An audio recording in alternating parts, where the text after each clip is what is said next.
kaase kan qalbii isaa gatee kan sammuu gadhiise nagaan booree biyya irratti ka'u qabeenya isaa dhiisee namni lafa isaa buqqa'u barri baraan maattee nama du'aaf laattu laftis garaa jabaattee afaan bantee nyaattu baraan gafni yaa'ee quxusuuf boo'ee galu barabbaan taayitoo himmoosaa hawwaalu rakkinni darbe hedduutu ta'uyyuu godaan isaa arra garuu jiru darbeera hundisaa baga darbe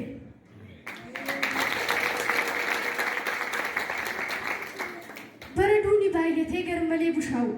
namnumtiyyuu nuffeessa du'ee ba'u bara 2016 lubbuu hedduu hawwaale siin garuu si dabarseera waaqayyo calalee isarraa si geef hin qabdu ilillee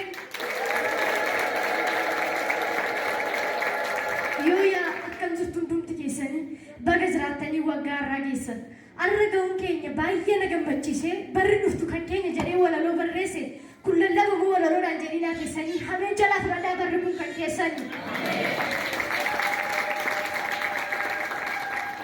galgallis ni dhufaa laftis ni bari'a namni hunduu dhimma isaa asiifachari'a yeroon qaaliidha hunduun ariifata gaafan taa'ee yaadu laftuu waan fiigu fakkaata kaan dulloomee du'aa kaan dhalatee guddata aangoos wal harkaa fuudhee teessoos waliif laata barris wajjijjiiree bara baraan dhufa dhaloonni haaraan dhufee kan duraa immoo gufa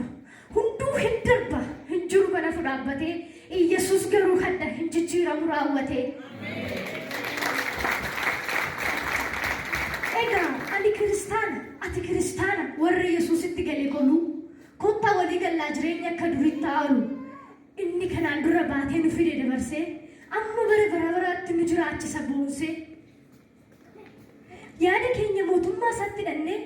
akka fedha isaatti yoo jiraanne wanta hundumaaf kadhachaa waaqa jireenya hafuuraatti taanee dadammaqa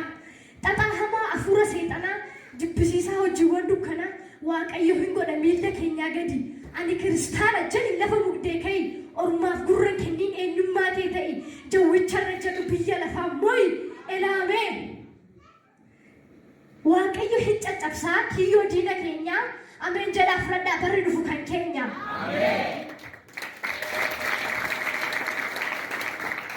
kiristaanni barmiti rakkata abbaan keenya qaba hormaafuu billaata kiristaanummaan maalii kiristaanummaan jireenya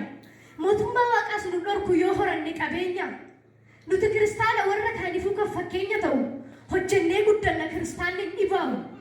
fooniif hafuuratti goonee ifaajjii cinneetoo yoo hojjenne tatassaasnee bajjii kutannoon qajeellee ol kaafanna faajjii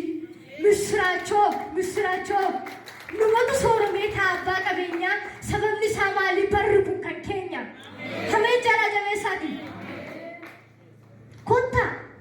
xiqqaa keenya gorfannee jabaa jabeessina tokkummaan qajeellee wangeela lallabna siidaa